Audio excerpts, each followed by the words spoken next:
Ես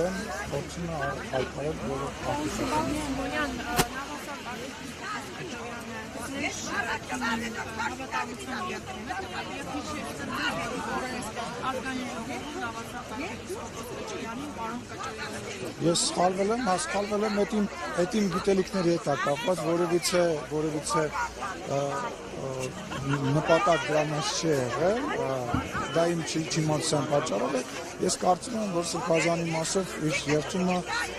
միայն Աստծուն է եւ մեզ որևիցե մեկը ոչ երթում տվել է, ոչ էլ մենք դրա ցանկությունը ունենք, մենք դրա ցանկությունը չունենք, մեր համար շնորհակալ եմ Մարիկ ջան, մեր նպատակն է, որ որևիցե ձևով եկեղեցին խառնված չլինի պետության գործերի մեջ եւ մենք չենք ուզում, որ որևիցե մեկը խառնված լինի կամ երթում տա։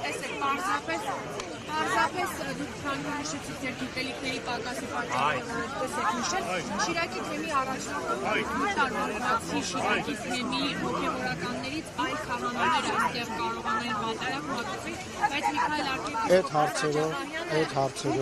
այդ հարցերով ես պատառակ եկեք որևիցե մեկս գնահատական չտանք, հա, լրագրողները, որոնք որ հիմա փորձում են ինձ տենց հարցեր տալ, որոնք որ փորձում են պատարակի ժամանակ նույնիսկ գլխաշորջ չունեն։ Հիմա դուք ինձ փորձում եք հարցնել,